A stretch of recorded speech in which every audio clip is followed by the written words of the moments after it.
Thank you so much for joining us for CBN Newswatch. I'm Ephraim Graham. A massive exodus is underway as more than 100,000 Armenians have fled from their homes in Nagorno-Karabakh after a military offensive by Azerbaijan. We're going to hear why they say they're fleeing for their lives.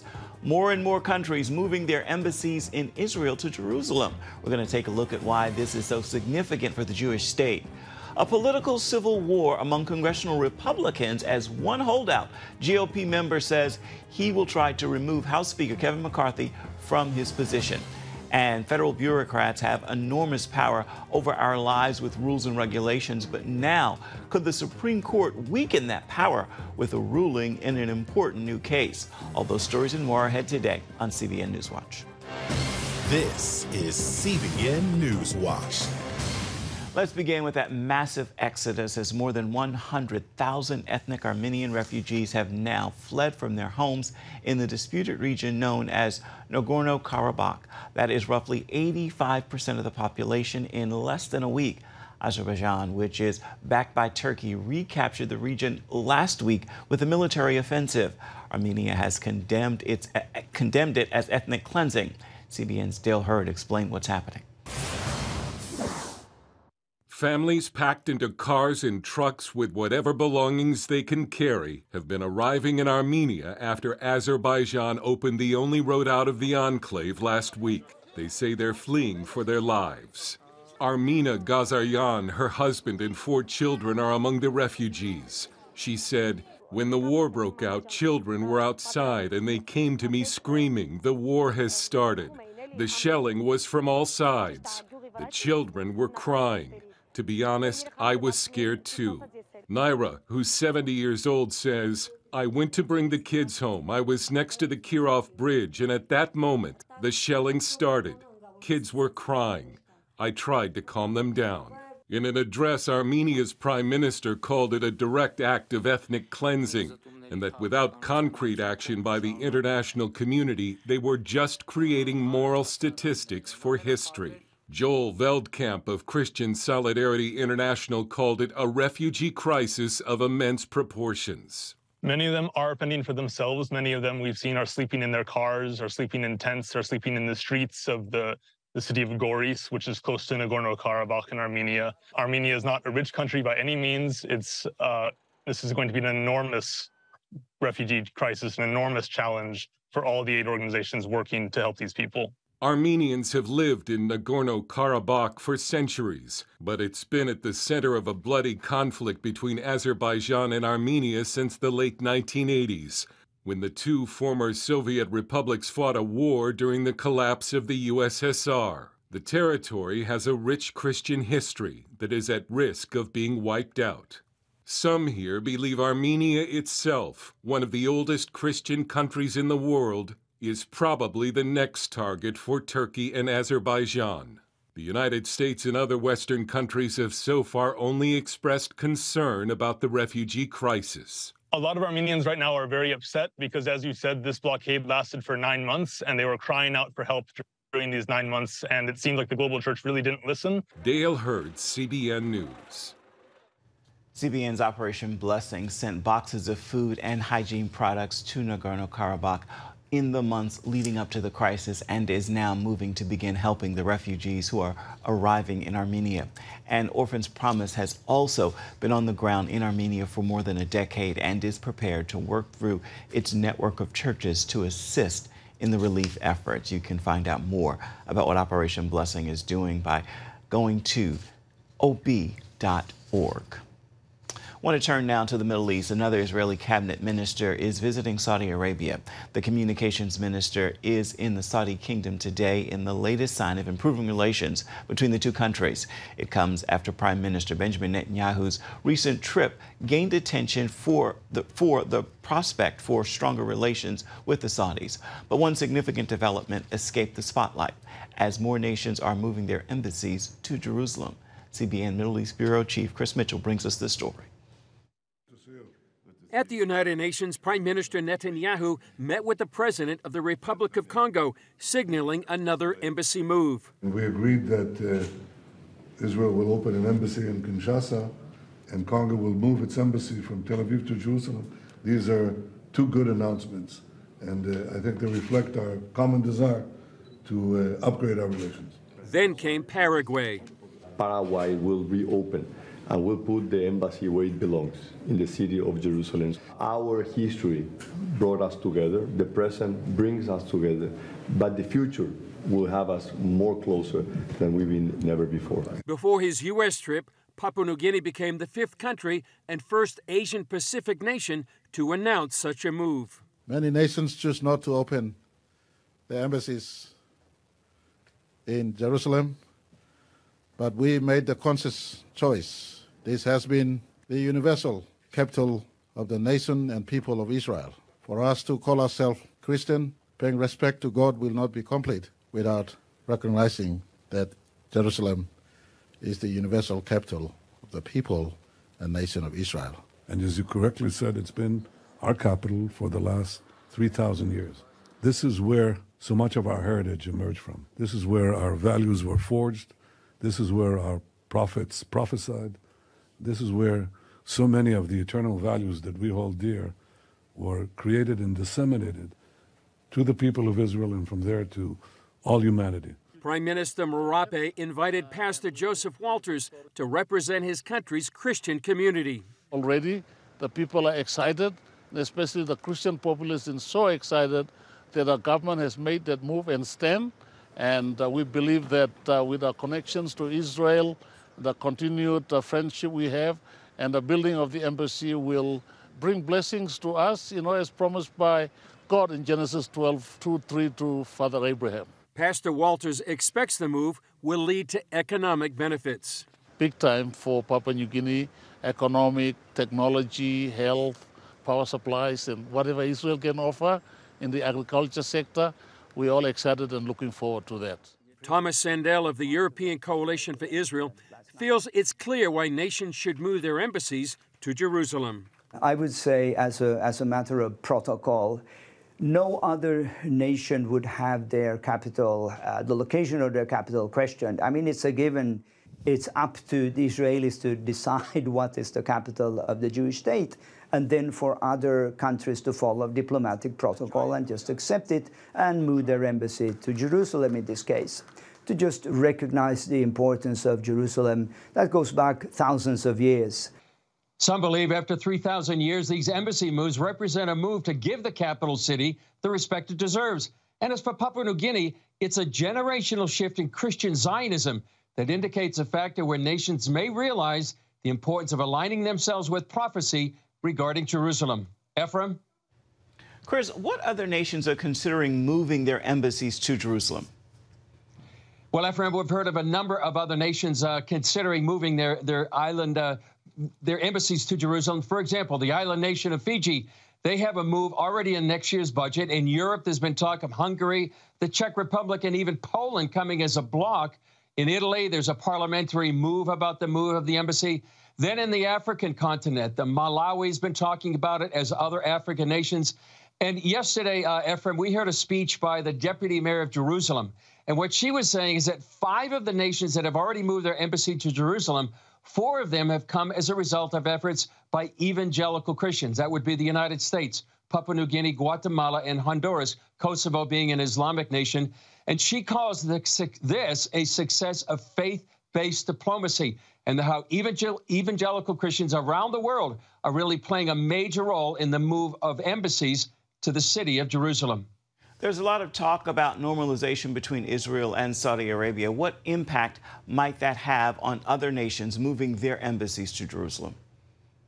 Well, it could have a major impact, Ephraim. Many nations are reluctant to move their embassies to Jerusalem because of the Palestinian issue, and they see it as their future capital. So if somehow Israel and the Saudis can resolve the issue and the status of Jerusalem and this so-called two-state solution, it really could open the way for other nations to move their embassies, sort of removing that diplomatic roadblock. So it's important to say if normalization does happen, it would, open the way for many other nations. And it's important to say also that Iran is opposed to this Israeli-Saudi Arabia normalizing relations. Just yesterday, Iran's president said that he attacked the deal and said, quote, no other Islamic countries are talking about compromise with the so-called Zionist regime. So there are obstacles to the deal, but at least right now it looks promising. And as you said in your intro, 2 Israeli cabinet ministers have already visited Saudi Arabia, and I believe there's likely more to be on the way. At least that's what we're hearing. This week, Jews are celebrating the Feast of Tabernacles. They're in Jerusalem. What are some people saying is a fulfillment of prophecy? Well, Ephraim, it's a very special time here. If you were walking around Jerusalem, you'd see what's called sukkahs, or these makeshift booths at hotels, apartments, and homes. They're on balconies all over the city. And what they're doing is they're celebrating the Feast of Tabernacles. In Hebrew, it's called Sukkot. It's one of the feasts of the Lord commanded by the Lord to Moses in the book of Leviticus. So what happens for 7 days, Jews are to live in these booths to remember how God brought them out of the land of Egypt. And prophetically, it's mentioned in the book of Zechariah, chapter 14, where the nations will come up to Jerusalem to celebrate the Feast of Tabernacles. Last night, I was at the celebration of the Feast of Tabernacles, sponsored by the International Christian Embassy in Jerusalem. And more than 90 countries were represented. We saw people from Fiji. We saw people from Europe, all over the world. And I talked to an Israeli there who was watching these people stream into this arena, and he was just overwhelmed at the sight of people from all these nations. And he was saying, this is exactly what Zechariah said would happen one day, where prophecy is being fulfilled. All right, our CBN News Middle East Bureau Chief Chris Mitchell, thank you so much. Much appreciated. Coming up, here at home, no government shutdown after a bipartisan deal over the weekend. Instead, the political battle, Republicans and Democrats, is getting hotter, with a move coming to remove Kevin McCarthy as House Speaker. We're going to have that story for you when we come back.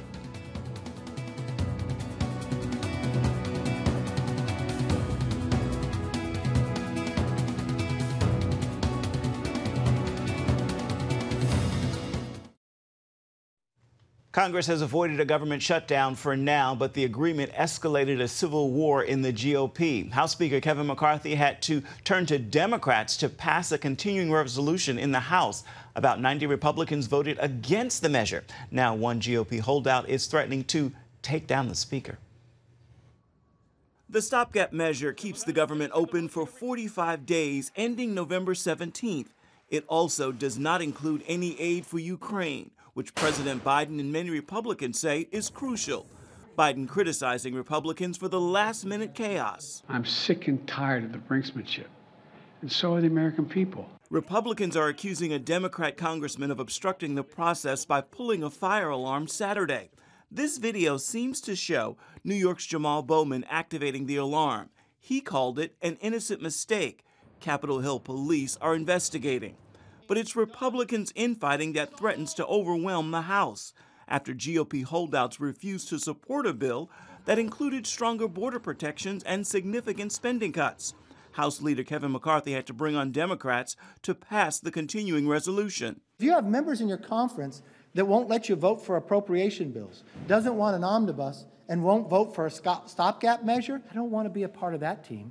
I want to be a part of a conservative group that wants to get things done. In response, Florida Representative Matt Gaetz says he's aiming to take the Speaker out. I am relentless, and I will continue to pursue this objective. McCarthy sounding ready for a fight. Bring it on, let's get over with it, and let's start governing. Since the GOP holds a slim majority in the House, it would only take a few Republican votes to remove McCarthy as Speaker.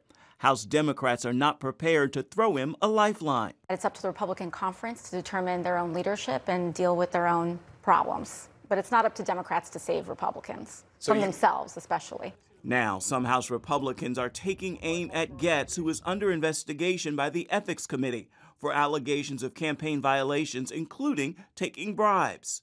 Fox News reports one GOP congressman saying House members are preparing a motion to expel Gaetz if the committee finds him guilty. Gaetz could face a vote to remove McCarthy as Speaker early as this week. Ephraim Graham, CBN News. Still ahead, the Supreme Court has already overturned Roe v. Wade, so what could be the next to fall? It could be government bureaucracy. We're going to take a look at why the nanny state is on trial. We've got the story for you. It's coming up right after this.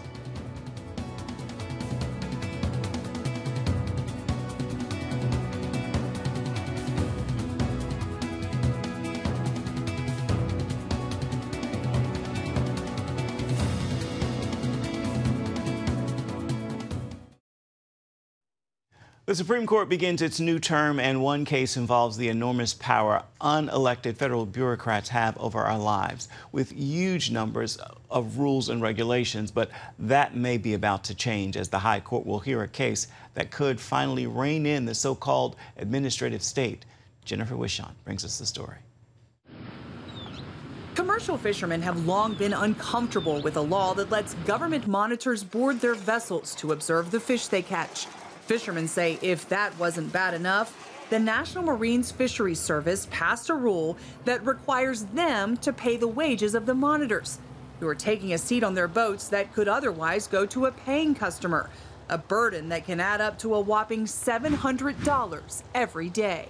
There's going to be plenty of trips that monitor will make more than myself or my crew. Stephen Axelson and other herring fishermen from Cape May, New Jersey, sued over the rule, and their case will be heard before the Supreme Court, where it will be argued by famed appellate lawyer Paul Clement. When you have the federal government directly regulating small businesses, it's just not a fair fight. But instead of just hearing the specifics of this case alone, justices have chosen to take on the bigger issue by reviewing the power of the entire federal bureaucracy, specifically considering one of the most important and powerful principles in the world of bureaucratic rulemaking, known as the Chevron doctrine. It comes from a 1984 case in which the High Court developed a rule for lower courts to follow that says if a law passed by Congress isn't clear or is silent on a given issue, then courts should accept what a government agency thinks that law means. That High Court ruling gave Washington bureaucracies wide latitude over the years to come with their own interpretations of various laws, potentially strengthening their own powers. I mean, in a system where we're trying to protect the liberty of the individuals, you would think that the rule is if the statute's unclear, the tie ought to go to the citizen, not that the tie ought to go to the government. The Chevron doctrine is so interwoven into American case law, it's been cited more than 80,000 times. A decision by the Supreme Court to scrap it would send shockwaves through the halls of Congress and the White House, potentially upending the way both branches implement policy. That's because they both use Washington's massive administrative state to their advantage. Congress often passes vague laws, leaving the details up to federal bureaucrats, a process that gives members political cover when the final product ends up hurting well-meaning citizens. Presidents also use agencies to bypass Congress to advance their agendas. In fact, the current court has already shown its frustration with the Chevron doctrine. In a 2013 dissent, Chief Justice Roberts wrote, "The administrative state with its reams of regulations would leave the founders rubbing their eyes," and continued, "The danger posed by the growing power of the administrative state cannot be dismissed." But James Goodwin with the Center for Progressive Reform warns getting rid of Chevron altogether could invite chaos and even judicial activism if judges, inexperienced in administrative law, are given room to impose their policy preferences for that of Congress's. He tells CBN News, "That's like having baseball umpires figuring out the finer contours of what constitutes a reception in the NFL. That is no way to run a legal system." Fitzhenry argues the power of federal agencies should be put back under the Constitution, no longer operating as a parallel government run by unelected bureaucrats. When we as average citizens tolerate that, however slowly, it's allowing a different type of government to form alongside the constitutional infrastructure that we've come to appreciate. He points to the Department of Labor's COVID-19 vaccine mandate for certain employers that caused such a stir. It was a rule made by a federal agency that affected a huge number of Americans, and many argue blatantly violated their constitutional rights. At that time, Congress was in session and had the ability to make such a requirement, but chose not to. And studies show agencies win in lower courts more often than not. You know, it's hard enough to call your congressperson and get their attention, but try getting a hold of some regulator at the National Marine Fisheries Service or the Environmental Protection Agency or fill in the blank. And you know, they're not responsive. The Supreme Court could completely scrap Chevron or just weaken it after it hears arguments Whatever the outcome, the ruling could affect Americans in all walks of life for decades to come. Jennifer Wishon, CBN News, the Supreme Court. Coming up, a very different way to deliver news on television and online. We're going to bring you a look at a new type of news anchor when we come back. Stay with us. Going to take you around the world to show you what could be the next big thing in television and online news. Take a look. This is Lisa, an anchor for Odisha TV News located in eastern India. Here are the top headlines at this hour. Red warning issued for 4 districts of Odisha. What makes Lisa different is she's not human. She's generated by artificial intelligence. AI anchors haven't been perfected yet and don't sound completely natural, but the technology is still new and will doubtless be improved. And this isn't just happening in India. Business Insider reports AI anchors are being used in many countries, including China, Taiwan, Indonesia, Malaysia, and Kuwait. Time now for your Monday motivation. And today I want to leave you with this thought. Be honest with God. He knows the truth, and He is the truth. He can only bless where you are, not where you pretend to be or who you pretend to be. This is a time to heal, and God stands ready to help you, but He can only heal what you're willing to reveal. Talk to Him. He's waiting with an open arm and an open heart. That's going to do it for this edition of CBN NewsWatch. You can always find more of our programs on the CBN News channel. You can find them there at any time, as well as online. That's cbnnews.com. Let us know what you think about the stories you've seen here today. You can email us, newswatch@cbn.com. And, of course, you can always reach out and touch us on Facebook, Twitter, and Instagram. Make this a marvelous Monday and join us right back here, same time tomorrow. Goodbye, everybody. God bless.